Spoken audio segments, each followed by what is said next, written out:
Hai manusia, kalau kau mau bahagia, jangan dekat-dekat dengan agama.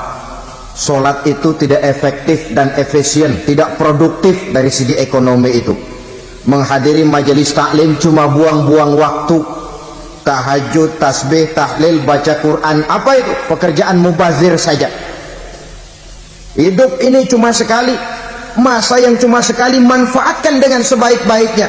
Mumpung, dibawanya sifat mumpung tetapi dalam pengertian yang sangat negatif.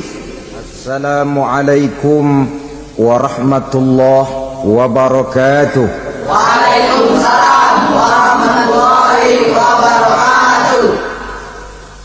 Alhamdulillah, wassalatu wassalamu ala sayyidina Rasulillah, sayyidina wa maulana Muhammad ibn Abdullah wa ala alihi wa sahbihi wa mawala, la hawla wa la quwwata illa billah, amma ba'du.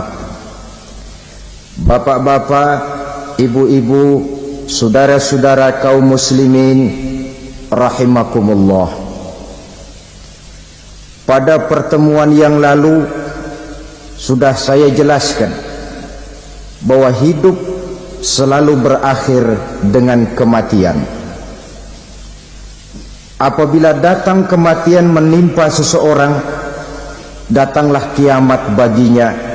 Itu yang disebut dengan kiamat kecil. Hakikatnya mati adalah perpindahan dari kehidupan di dunia ini menuju kehidupan di alam barzakh. Menunggu kita di alam barzakh sampai datangnya saat kiamat. Entah 10 tahun, entah 100 tahun, entah 1000 tahun, hanya Allah saja yang maha tahu. Adapun orang-orang beriman yang melakukan amal kebajikan dalam kehidupan di dunia ini, masa penantian yang lama di alam barzakh buat mereka sebentar saja. Tetapi bagi orang-orang kafir yang ingkar, yang tidak beriman kepada Allah, yang hidup di dunia cuma menumpuk-numpuk dosa, tentu penantian di alam barzakh akan merupakan waktu yang sangat lama. Bukankah dalam kehidupan kita waktu itu memang relatif? Contoh misalnya, bagi pemuda-pemudi yang sedang duduk asyik memadu cinta, waktu 4-5 jam saja rasanya cuma 4-5 menit, tenggelam oleh keasikan. Tapi buat orang yang berbaring di rumah sakit, meratap di balik-balik apa itu tembok derita kata lagu, di balik dinding-dinding penjara, sehari bagai seminggu, seminggu rasa sebulan, sebulan boleh jadi rasa setahun. Penantian yang sangat lama. Kapan kiamat itu akan datang? Ini rahasia Allah. Jangankan kita yang orang awam, baginda Nabi sendiri tidak diberitahu oleh Allah kapan kiamat itu akan terjadi. Tetapi sungguh pun demikian, banyak hadis-hadis yang menjelaskan ciri atau tanda-tanda datangnya kiamat. Nah, kalau sudah bicara soal tanda kiamat itu ada dua. Pertama yang disebut alamatus sughra, tanda-tanda kecil. Ini waktunya masih ada tenggang. Ada yang dinamakan alamatul kubra, tanda-tanda besar, artinya kiamat sudah diambang pintu. Apa tanda-tanda kecil dari datangnya hari kiamat itu? Misalnya kata Nabi, apabila ilmu sudah diangkat oleh Allah, artinya apabila ulama sudah banyak wafat, minat orang belajar agama berkurang, lalu kebodohan nampak merajalela di mana-mana, zina dikerjakan secara terbuka, minuman-minuman keras jadi kebanggaan. Itu termasuk di antara tanda-tanda kecil terjadinya hari kiamat. Apalagi misalnya iza waladatil ammatu rabbataha, apabila budak sudah melahirkan tuan. Apa maksudnya? Ada yang mentafsirkan apabila anak sudah bisa membudaki orang tuanya. Orang tua yang melahirkan dia, yang membesarkan dia, demi setelah si anak besar jadi orang berpangkat, bertitel, berharta, berkedudukan, jadilah orang tua itu budaknya. Sehingga sering dibilang kalau orang tua kaya, anak jadi raja. Tapi kalau anak yang kaya, orang tua sering jadi budak. Apalagi munculnya fitnah yang bergelombang, timbul perang antara dua bangsa yang besar, waktu berjalan terasa sangat pendek sekali. Itu merupakan tanda di antara tanda-tanda kiamat. Termasuk di dalamnya sulit membedakan mana laki, mana perempuan. Kan kalau tanda-tanda kayak begini sekarang sudah banyak kita lihat kan. Ulama banyak wafat, penggantinya sulit. Zina dikerjakan berterang-terangan, minuman keras jadi kebanggaan, banyak anak membudaki orang tuanya, sulit membedakan mana laki mana perempuan. Kadang-kadang dari belakang kita lihat perempuan bener, begitu kita colek nengok jenggotan.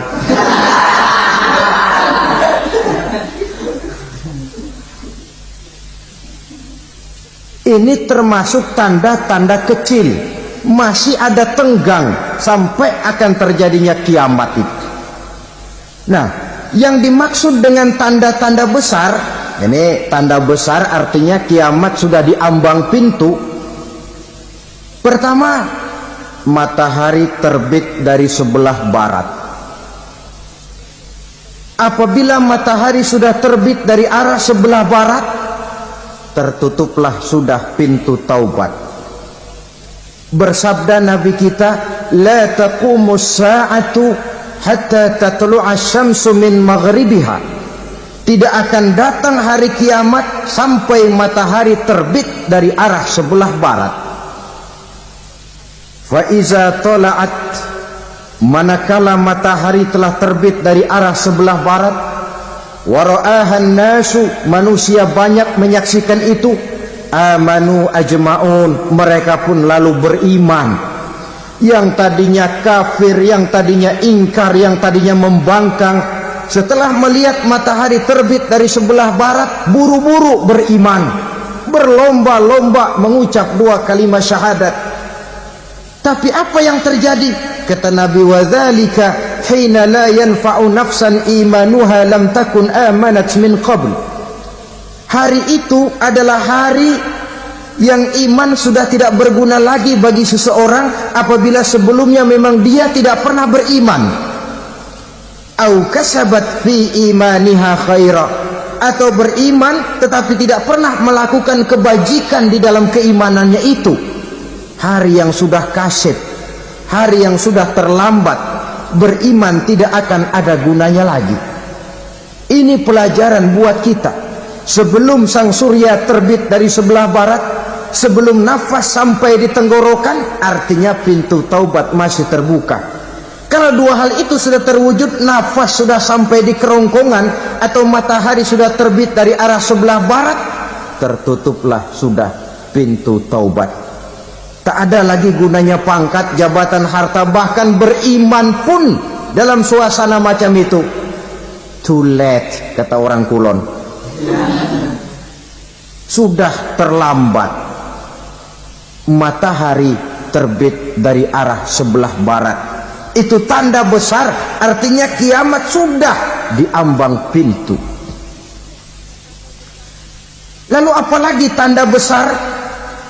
Munculnya Dajjal. Dajjal artinya pendusta-pendusta yang menyesatkan manusia. Ada dua macam dajjal, saudara. Ada dajjal kecil, ini dajjal kelas teri. Kalau ini sejak zaman Rasulullah sudah ada itu. Tiap zaman ada. Di zaman Rasulullah misalnya ada yang bernama Aswad al-Unsi dari Yaman. Ada yang namanya Musailamah al-Kazzab dari Yamama. Ada yang namanya Ibnu Sayyad dari Madinah. Ini dajjal-dajjal di zaman Rasul. Musailamatul Kazzab memproklamirkan diri jadi nabi dia. Di zaman Rasul masih hidup. Ini dajjal zaman Nabi. Di zaman sahabat muncul dajjal-dajjal. Di zaman kita sekarang ini dajjal-dajjal pun gentayangan. Dajjal-dajjal kelas teri. Kerjanya mendustakan manusia, menyesatkan manusia, memalingkan manusia dari jalan yang benar dan diridhoi oleh Allah Subhanahu wa taala. Adapun yang merupakan tanda besar dari datangnya kiamat, dajjal-dajjal kelas kakap. Pembohong-pembohong besar yang menyesatkan masyarakat manusia berpaling dari jalan Allah mengikuti jalan mereka. Apa sih ciri dajjal itu? Kata Nabi dalam hadis Bukhari Muslim, innad dajjala, sesungguhnya yang namanya dajjal itu yakhruju, satu saat akan muncul mendekati hari kiamat. Wa inna ma'ahu ma'an, si dajjal ini membawa air, wanaran, dan juga membawa api. Dua simbol. Di tangan yang satu dia bawa air, di tangan yang satu dia bawa api. Wa ammal ladzi yarahu an-nasu ma'an fanarun, adapun yang orang banyak lihat air, hakikatnya adalah api. Yang dilihat api, hakikatnya adalah air. Oleh sebab itu, kalau api yang ditawarkan, ambillah air. Kalau air yang ditawarkan, pilihlah api. Maksudnya apa ini? Ini bahasa simbol, saudara-saudara. Dajjal bicaranya seolah-olah untuk kepentingan manusia, menawarkan surga. Surga yang dia tawarkan hakikatnya neraka. Hai manusia, kalau kau mau bahagia, jangan dekat-dekat dengan agama. Sholat itu tidak efektif dan efisien, tidak produktif dari segi ekonomi itu. Menghadiri majelis taklim cuma buang-buang waktu. Tahajud, tasbih, tahlil, baca Quran, apa itu? Pekerjaan mubazir saja. Hidup ini cuma sekali, masa yang cuma sekali, manfaatkan dengan sebaik-baiknya. Mumpung, dibawanya sifat mumpung tetapi dalam pengertian yang sangat negatif. Bicaranya seolah-olah untuk kepentingan manusia, tetapi sebenarnya menjerumuskan manusia. Menawarkan air, tapi sebenarnya api. Menawarkan api, tapi hakikatnya air. Buat apa kamu sholat? Buat apa kamu bayar zakat? Buat apa kamu puasa? Surga yang dicanangkan Dajjal, hakikatnya neraka. Neraka yang digambarkan Dajjal, pada dasarnya adalah surga. Jadi memutarbalikkan fakta itu kerjaan Dajjal. Yang hak jadi batil, yang batil dibilang hak, yang benar jadi salah, yang salah malah jadi benar. Tuntunan disuruh jadi tontonan, tontonan malah menjadi tuntunan. Itu pekerjaan Dajjal profesinya. Zamannya Nabi Adam, Dajjalnya kan iblis. Betul? Betul. Apa sih dan kerayuan iblis itu? Allah setelah menciptakan Nabi Adam kan bilang, Adam, kau dan istrimu Hawa tinggal di surga ini. Seluruh fasilitas yang ada di surga persilahkan kau nikmati. Satu yang tidak boleh, jangan coba-coba dekati pohon khuldi. saja jangan, apalagi sampai memetiknya. Datang Dajjal yang namanya iblis ini.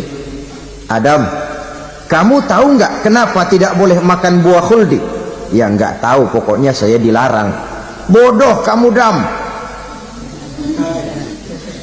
Khuldun artinya kekal. Kalau kamu makan itu buah, kau akan kekal di surga buat selamanya. Allah tidak kepengen, maka dilarang kamu makan buah khuldi. Kalau kau ingin kekal di surga Adam, makan saja. Saya bicara begini ini untuk kepentingan kamu Adam. Ini kan ciri-ciri Dajjal. Bicaranya sih seolah-olah untuk kepentingan Nabi Adam, hakikat sebenarnya menjerumuskan Nabi Adam supaya ingkar dan melanggar larangan dari Allah Subhanahu wa ta'ala. Jadi setelah muncul Dajjal, timbul kekacauan-kekacauan di masyarakat. Banyak yang terpengaruh, terpedaya dan terpesona. Termasuk mereka yang memproklamirkan diri jadi nabi, mereka yang memproklamirkan diri jadi rasul di zaman sesudah Rasulullah wafat. Itu adalah Dajjal. Maka saya ingatkan, kalau di zaman kita sekarang ini ada orang ngaku jadi nabi, ada orang ngaku jadi rasul, biar bahasa Arabnya kental, Quran hafal, hadis ribuan hadis hafal, biar pakai serban sampai menyengser ke tanah, bahasa Arabnya fasih, tapi dia mengaku jadi nabi, jadi rasul. Kita umat Islam wajib tidak percaya, wajib untuk tidak percaya. Itulah Dajjal zaman kita sekarang ini.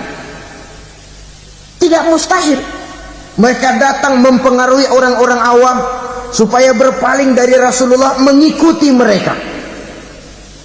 Nah, di akhir zaman nanti, mendekati hari kiamat, Dajjal ini muncul. Dajjal kelas kakap, menyesatkan masyarakat manusia untuk berpaling dari Islam, mengikuti seruan mereka. Apalagi di antara datangnya kiamat itu, tanda yang besar itu, turunnya Nabiullah Isa Al-Masih, putra Maryam. Menurut berbagai hadis yang sahih, Nabi Isa Al-Masih nanti akan turun lagi, tidak membawa risalah yang baru, tapi meluruskan risalah Islam ini yang telah banyak ditinggalkan oleh masyarakat. Bahkan ada hadis menjelaskan beliau akan membunuh Nabi, mematahkan kayu-kayu salib, lalu melaksanakan haji dan umrah mengikuti syariat Nabi Muhammad, bukan membawa agama baru. Menjadi semacam mujaddid, reformer, menyelamatkan manusia dari bisikan Dajjal.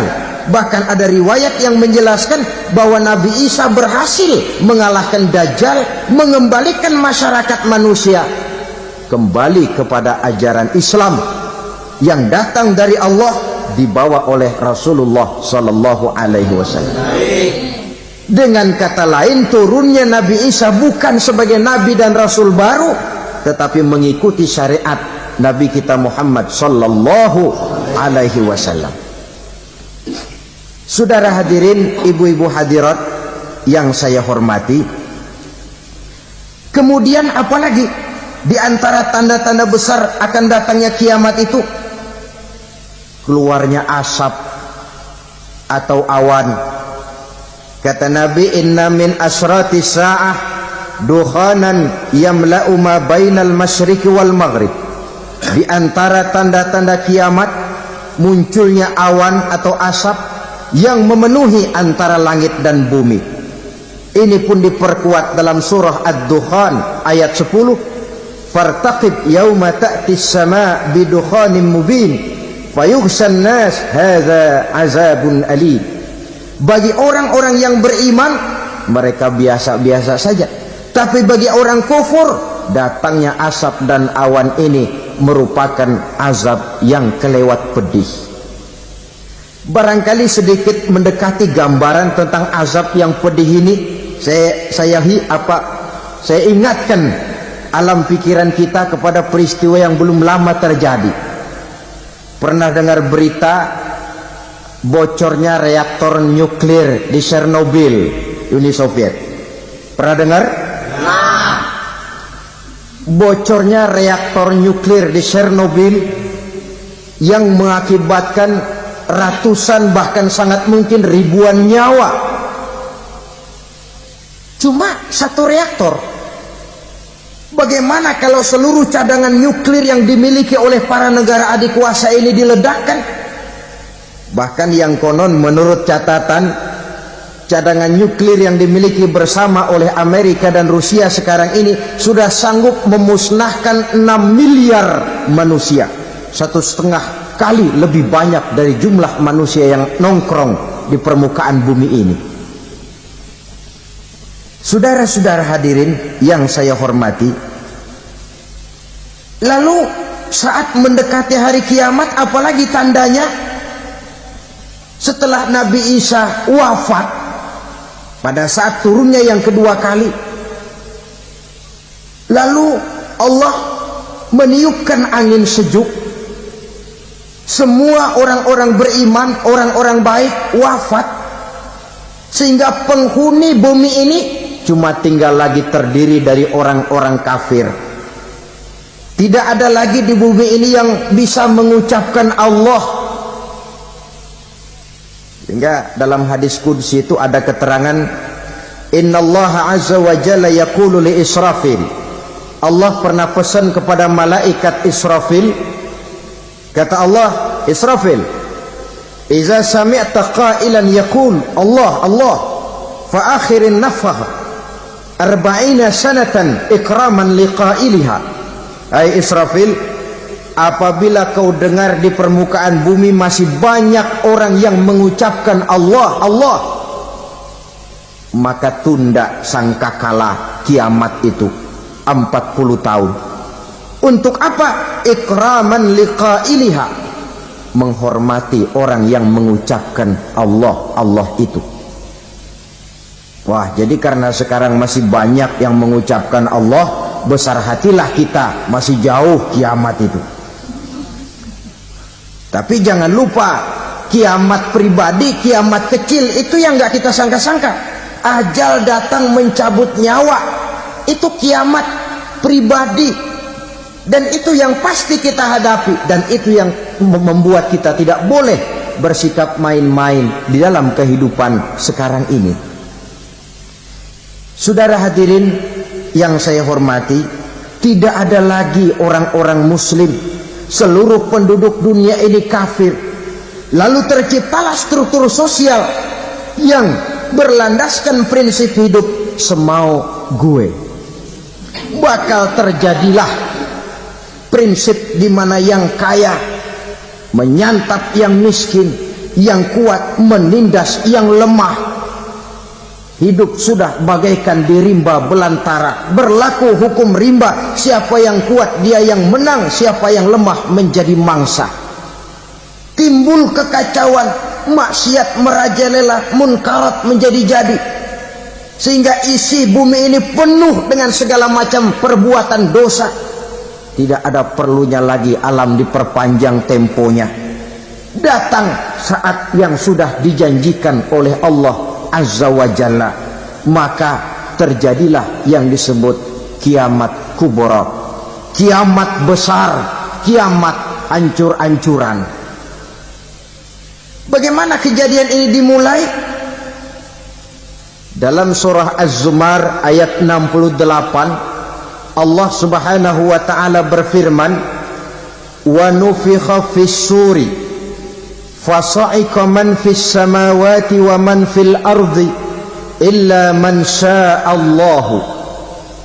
Maka manakala ditiuplah sangkakala, terkejutlah seluruh yang ada di langit dan seluruh yang ada di bumi.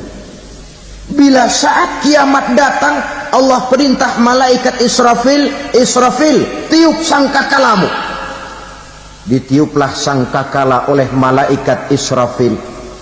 Yang akibat daripada tiupan itu, seluruh yang ada di langit, seluruh yang ada di permukaan bumi terkejut. Yang ada di langit siapa? Malaikat kan. Bayangin aja kalau malaikat kaget, apalagi kita. Terkejut seluruh makhluk yang ada di bumi, yang ada di langit mendengar suara sangkakala itu. Bunyinya tidak sanggup kita bayangkan dahsyatnya. Ledakan nuklir, ledakan neutron, belum apa-apa ketimbang bunyi sangkakala malaikat Israfil ini. Nah, lalu mendengar bunyi sangkakala ini, gemparlah makhluk, kacaulah alam. Bumi gempa, planet-planet bertabrakan, gunung meletus, air laut tumpah ke darat, angin topan bertiup, halilintar menyambar. Lalu semua yang bernama hidup mati total. Mati bareng tanpa persiapan. La haula wala quwata illa billah. Saya kadang-kadang dalam tafakur bermohon, ya Allah, mudah-mudahan saya nggak nemuin kiamat beneran. Ngeri, nggak bisa kita bayangkan macam apa suasana seperti itu. Allah saja banyak memberikan gambaran, misalnya Al-Qari'ah, wa mal qari'ah, wa ma adraka mal qari'ah. Kejadian yang menggemparkan. Tahukah kamu apa kejadian yang menggemparkan itu? Yauma yakunun nasu kal farasil mabsus wa takunul jibalu kal ihnil manfus. Pada saat itu manusia berterbangan bagai kupu-kupu, gunung berterbangan seperti kapas ditiup angin. Gunung saja macam kapas, konon lagi manusia. Kematian total, mulai semut sampai gajah mati, jin mati, iblis mati, malaikat mati. Malaikat saja mati.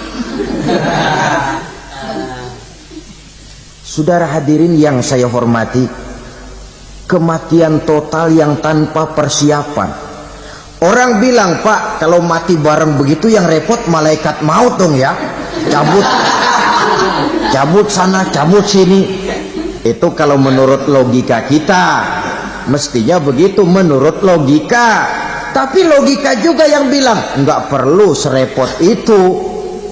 Sebab untuk mematikan listrik di wilayah DKI, di wilayah Jakarta, nggak perlu tiap rumah didatengin matiin ya lama.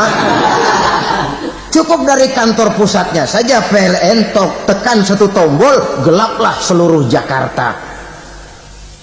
Saudara hadirin yang saya hormati, kematian total. Lalu setelah kematian total, planet-planet juga mati, dalam arti tidak bergerak dan beredar. Angin mati, dalam arti tidak bertiup. Air mati, dalam arti tidak ada riak gelombang. Pokoknya semua mati. Kullu nafsin za'iqatul maut, semua yang bernafas mati.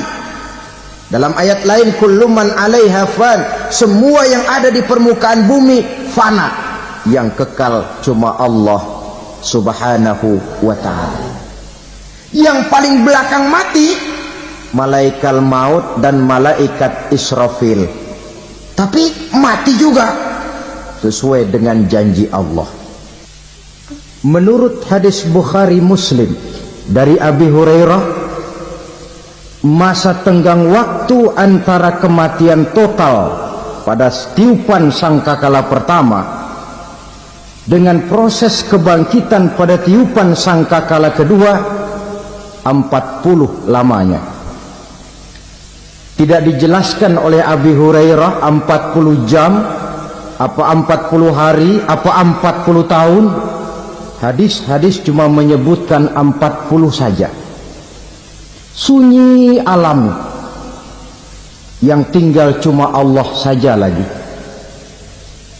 Ketika itu Allah berseru-seru, katanya, limanil mulkul yauma, siapa para penguasa hari ini? Mana itu raja-raja dan penguasa yang dulu mengaku jadi Tuhan? Fir'aun.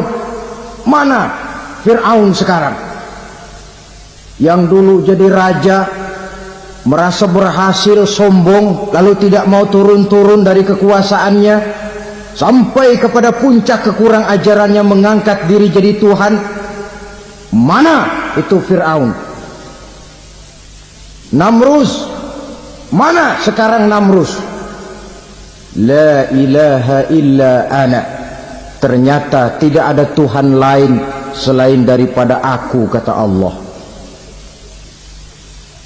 Proses kemudian, saudara-saudara, turunlah hujan dari langit. 40 lamanya hujan itu. Tidak jelas juga 40 jam apa 40 hari. Setelah air turun membasahi, datanglah tiupan sangkakala yang kedua. Semua yang bernama mati bangkit dari kuburnya masing-masing. Ini yang disebut Yaumul Ba'thi, hari kebangkitan. Allahu Akbar. Pada saat kita bangkit dari kubur kita masing-masing, kumpul di padang mahsyar namanya. Bayangin aja, saya sendiri nggak sanggup bayangin.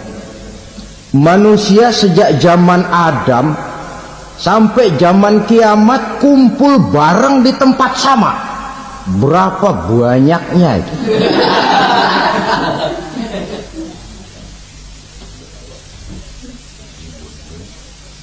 Dan yang luar biasa, menurut satu riwayat, pada saat bangkit itu, Masya Allah, roman muka kita berubah, disesuaikan dengan amalan kita waktu di dunia ini. Barang siapa yang waktu di dunia amalannya itu amalan tikus, di akhirat nanti dia bangkit dari kubur, mukanya seperti muka tikus. Gagah betul badannya, tapi mukanya seperti tikus. Kenapa? Amalannya waktu di dunia seperti amalan tikus. Apa amalan tikus itu? Suka ngegeragoti barang yang sudah disimpan rapi-rapi. Orang sudah simpan uang rapi-rapi, simpan perhiasan rapi-rapi, digeragoti oleh tikus. Maling-maling, pencoleng-pencoleng, koruptor-koruptor, itu nanti di akhirat nanti kita lihat mukanya seperti muka tikus. Oh, ini waktu di dunia suka nyolong, mukanya seperti muka tikus. Barang siapa yang waktu di dunia ini amalannya itu amalan macan, dia akan bangkit nanti mukanya seperti muka macan. Apa amalan macan? Macan itu amalannya menang-menangan. Orang yang mau menang saja nggak mau mengalah. Coba lihat di hutan, kenal hutan nggak? Di hutan, raja hutan di mana-mana pasti macan, betul kan? Betul. Padahal hutan belum pernah bikin pemilihan umum. Tapi macan tidak peduli ada pemilihan umum apa tidak, pokok saya raja. Sebab apa? Macan jadi raja itu bukan karena benar, tapi karena kuat jadi raja. Setelah dia jadi raja, rakyat hutan yang mesti dilindungi malah dimakan oleh raja macan. Kambing rakyat hutan dimakan oleh macan. Ayam rakyat hutan dimakan oleh macan. Itu nanti kita lihat di akhirat itu mukanya seperti muka macan, gagah betul. Lalu barang siapa yang di dunia ini amalannya itu seperti amalan anjing, nanti dia punya muka seperti muka anjing. Apa amalan anjing? Pertama, anjing itu kalau disuruh jaga rumah, dia tidak bisa membedakan mana maling, mana tamu. Biar yang datang maling, kalau bawa tulang, anjing kalem. Yang kedua, anjing itu akan setia kepada siapa saja yang memberinya roti. Siapa yang memberinya roti, itulah majikannya. Apa kata majikannya, pasti dia laksanakan. Soal benar atau salah, dia tidak peduli. Setelah anjing dapat roti, dia tidak punya pilihan lain kecuali bilang, abdi mah kumaha juragan wae ayeuna mah.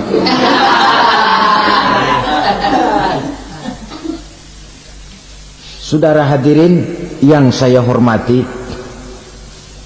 berkumpul di padang mahsyar, tiap orang sibuk dengan persoalannya masing-masing. Matahari waktu itu didekatkan oleh Allah, panas luar biasa. Ada yang saking panasnya itu mencucurkan peluh keringat sampai sebatas mata kakinya. Ada yang keringatnya sampai sedengkulnya, ada yang keringatnya sampai sepusatnya, ada yang keringatnya mengalir sampai sebahunya, ada yang kelelap oleh keringatnya sendiri, sementara orang di sampingnya nggak apa-apa. Bergantung lagi amalan dia waktu di dunia ini. Saudara-saudara, sebagian orang dalam kepanikan padang mahsyar berombong-rombong datang mereka menghadap Nabi Adam. Ya Adam, anta abal bashar. Hai Adam, Tuhan adalah bapak moyang manusia. Kami sebentar lagi akan disidang, dimintakan pertanggungan jawab. Tolonglah kami, hai Adam. Kata Nabi Adam, jangankan nolongin sampean, saya sendiri tanggung jawab di hadapan Allah. Ketika dulu tidak boleh makan khuldi, saya serobot. Sudahlah, urus diri masing-masing saja, nafsi. Begitu kata Nabi Nuh, begitu kata Nabi Ibrahim. Tiap orang bertanggung jawab sendiri-sendiri.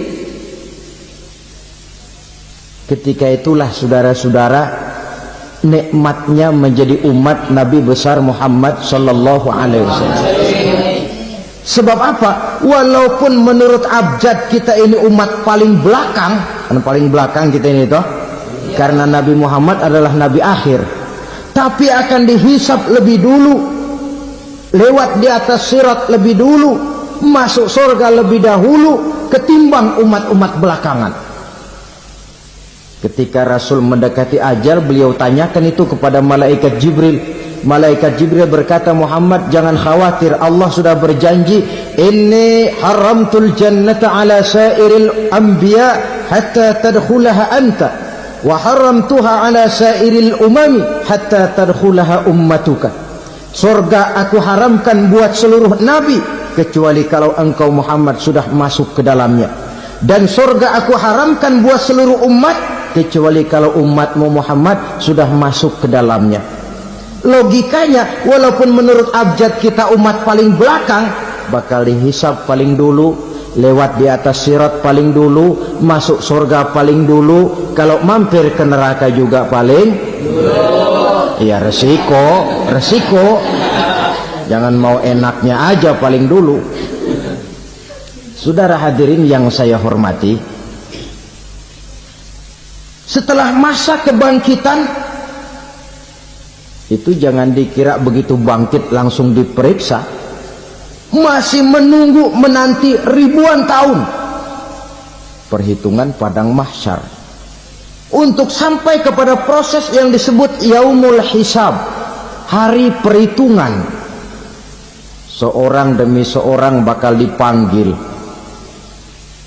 Bayangkan saja, kita se-RT saja di absen, kadang-kadang perlu waktu lama.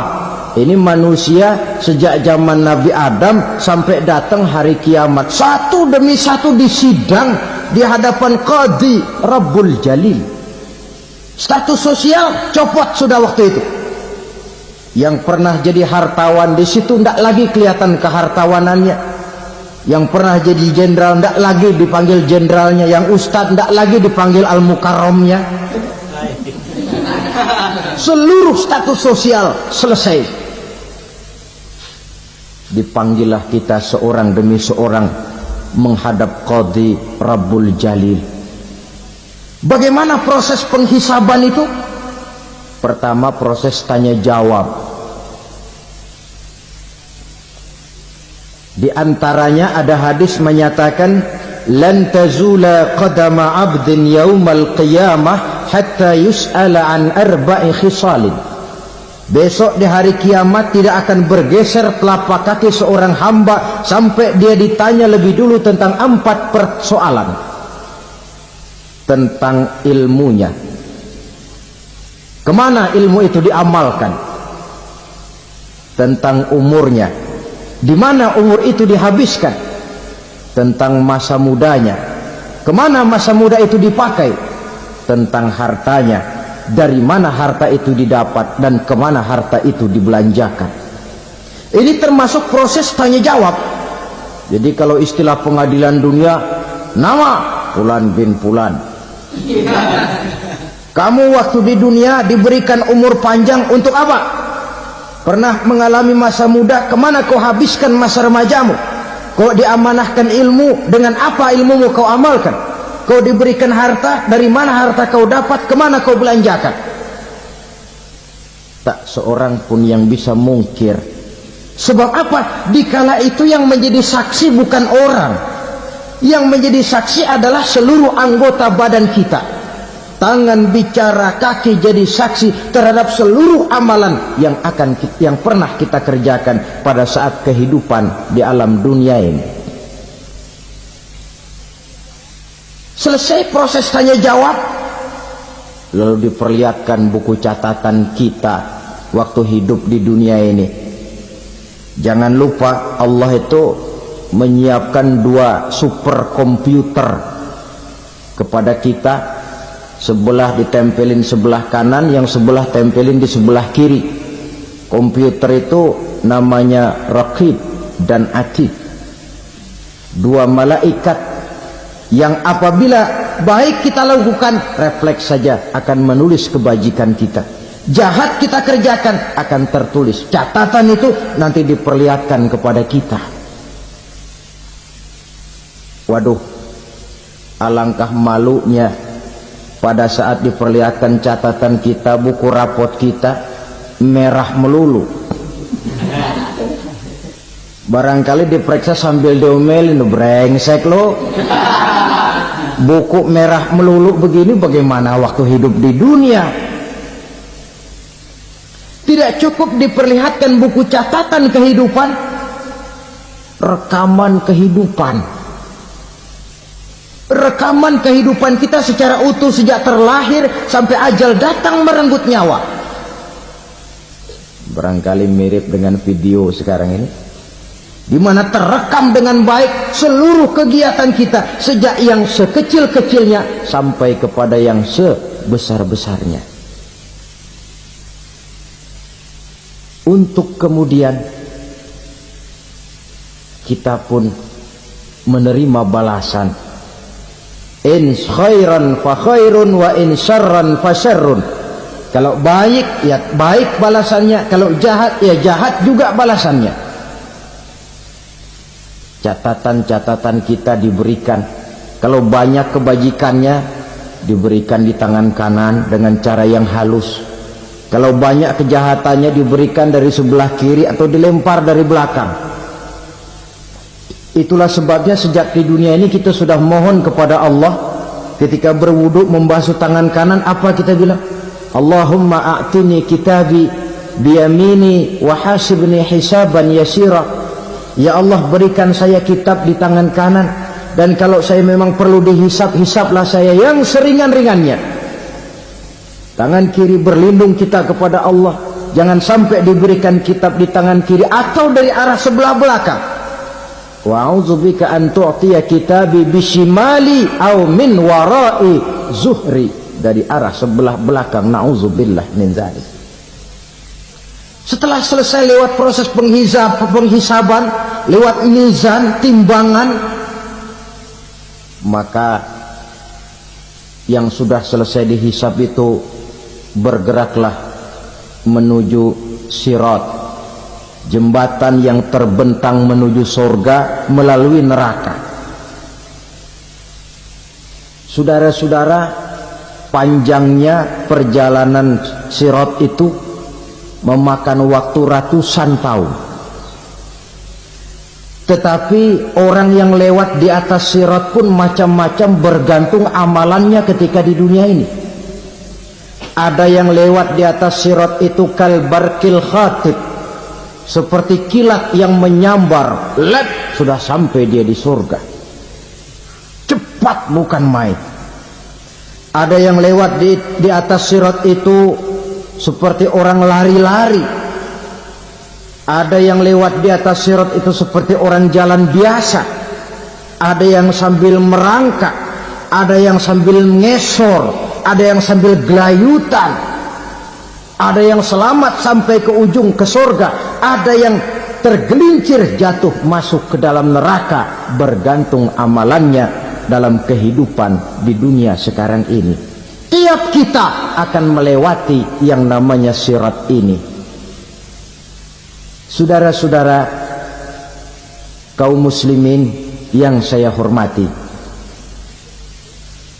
dengan demikian mereka yang selamat melalui Sirat sampai ke terminal akhir surga, mereka yang ketika dihisab ternyata banyak kejahatannya daripada kebaikannya, mereka singgah di dalam neraka.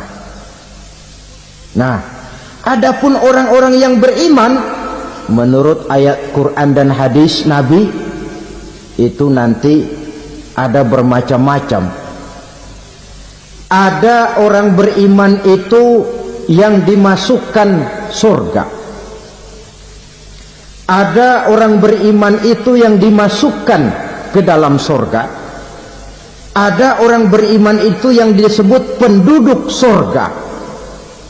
Kenapa lain-lain, Pak? Karena waktu di dunia amalannya juga lain-lain.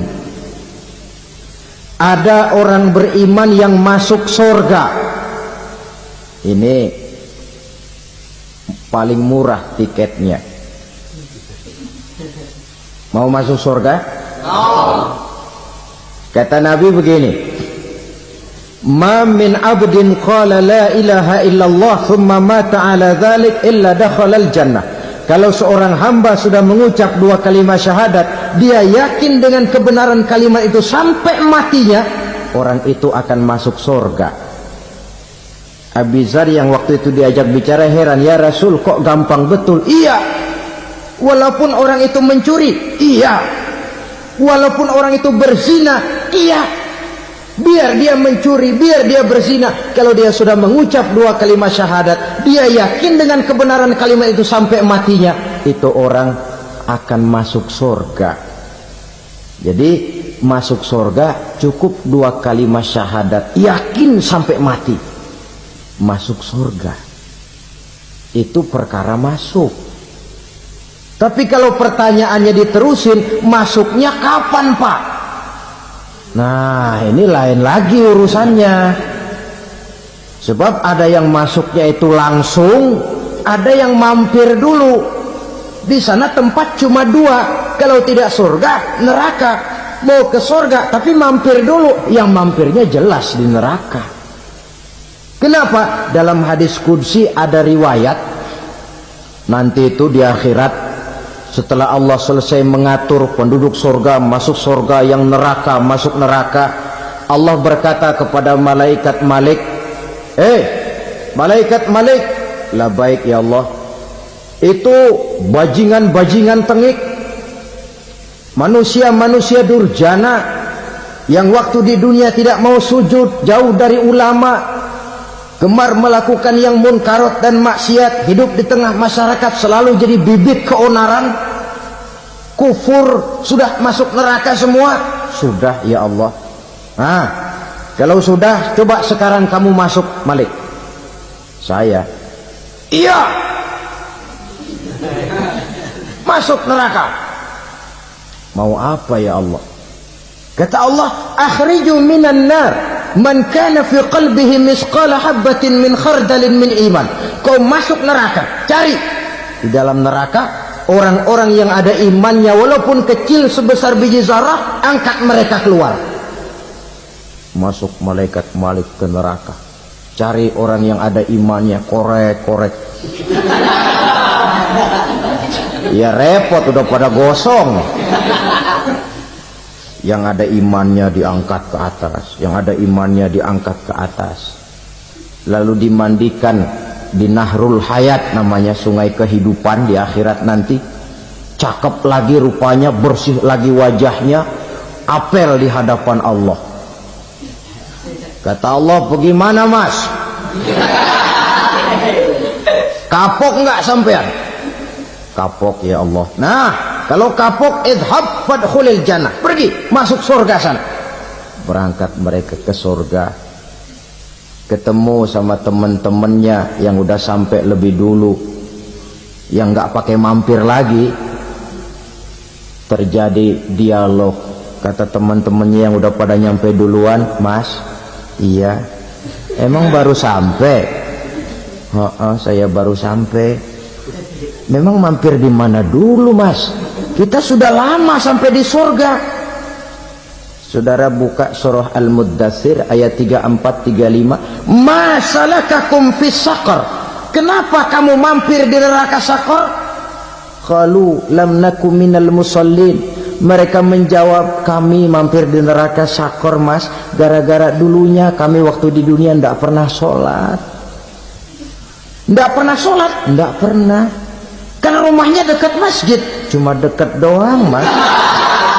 Sholat mah enggak saya. Enggak pernah ngasih makan fakir miskin, enggak pernah hadir di majelis taklim, pendeknya enggak pernah melakukan kebajikan. Maka saya pun mampir di neraka Saqar. Untung betul saya punya iman mas, sedikit. Waktu hidup di dunia dulu saya pernah mengucap 2 kalimat syahadat. Sekali-kalinya waktu mau kawin. Masya Allah. Untung saja kawin. Kalau nggak kawin polos.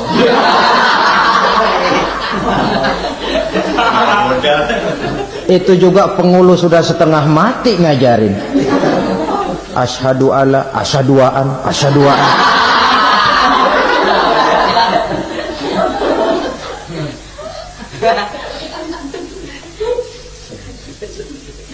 Ini namanya masuk surga, ada mampir dulu. Ada pula orang mukmin itu yang dimasukkan surga. Namanya dimasukkan kan terima beres. Saya masuk ke rumah, jalan sendiri, cari tempat sendiri. Saya dimasukkan ke dalam rumah, terima beres, pokok ada di dalam, itu dimasukkan namanya. Nggak pakai mampir. Tapi tentu tiketnya lebih mahal ketimbang yang pertama tadi. Apa kata Allah? Innal ladzina amanu wa amilus solihat la ukaffiranna anhum sayyi'atihim wa la udkhilannahum jannah. Sesungguhnya orang-orang yang beriman kemudian beramal soleh, kami hapuskan segala dosa dan kesalahannya, kami masukkan mereka ke dalam surga. Lihat ayatnya, Allah yang memasukkan, kita yang dimasukkan. Tidak pakai transit, tidak usah mampir. Cuma tidak cukup syahadat, tidak cukup amanu, tapi diiringi dengan wa'amilus salih. Iman, amal. Tidak cukup syahadat, lalu dibuktikan dia sholat, dia zakat, puasa, lalu dia melakukan berbagai macam kebajikan. Ini yang menyebabkan dia tidak pakai mampir di tempat yang bernama Saqar.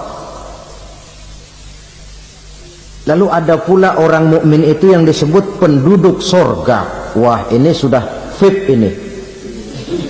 Ashabul jannah, penduduk surga. Siapa mereka? Kata Allah, innal ladzina amanu summa istaqamu fala khaufun 'alaihim wala hum yahzanun ulaika ashabul jannah hum fiha khalidun. Sesungguhnya orang-orang yang beriman lalu istiqamah, tetap dalam melaksanakan perintah Allah, tidak goyah, tidak labil tapi stabil, istiqamah, mereka tidak takut dan tidak bersedih hati. Merekalah penduduk surga.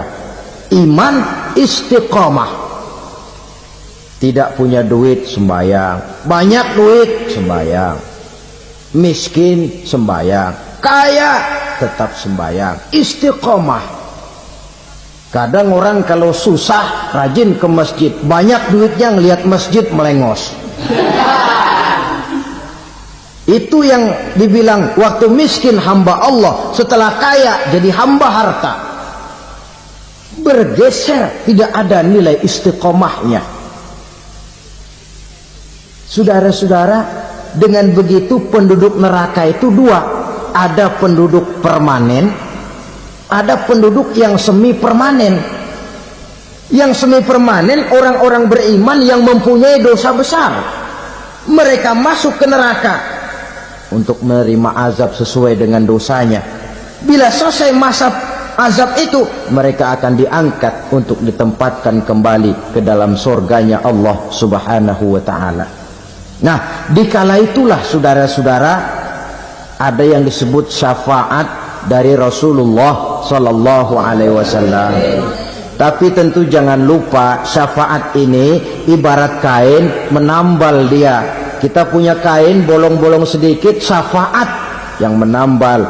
Solat kita ada kurang dikit, sedekah kita ada campur riak dikit, amalan kita ada tidak karena Allah dikit. Kita berharap syafaat.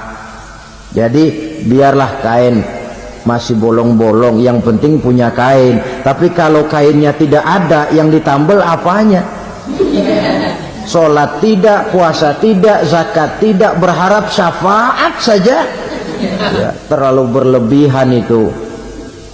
Saudara hadirin yang saya hormati, apabila selesai proses penghisaban, proses penghitungan, maka dikala itulah manusia terbagi dalam dua kelompok besar. Fariqun fil jannah wa fariqun fis sa'ir. Sekelompok orang-orang beruntung yang masuk ke dalam surga, dan sekelompok lagi masuk ke dalam neraka. Akan memakan waktu untuk menceritakan sifat surga dan neraka, tapi insya Allah pada kesempatan pertemuan lain saya sampaikan. Namun sebagai gambaran umum cukuplah saya sampaikan sebuah hadis qudsi. Allah jelaskan, a'dadtu li'ibadiyas salihin ma la 'ainun ra'at wa la uzunun sami'at wa la khatara fi qalbil bashar. Aku sediakan buat hamba-hambaku yang soleh, yang tidak pernah terlihat oleh mata, tidak pernah terdengar oleh telinga, dan belum pernah terdetik dalam hati manusia. Jadi kenikmatan surga belum pernah dilihat mata, belum pernah didengar telinga, belum pernah terdetik dalam hati. Pedihnya azab neraka belum pernah terlihat mata, belum pernah terdengar telinga, belum pernah terdetik dalam hati.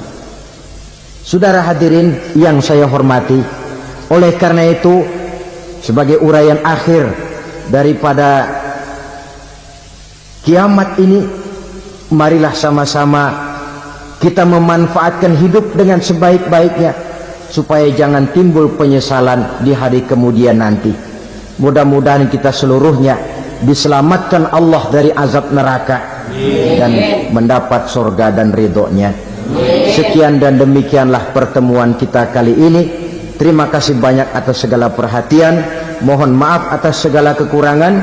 Usikum wa nafsi bitaqwallah. Wassalamualaikum warahmatullahi wabarakatuh.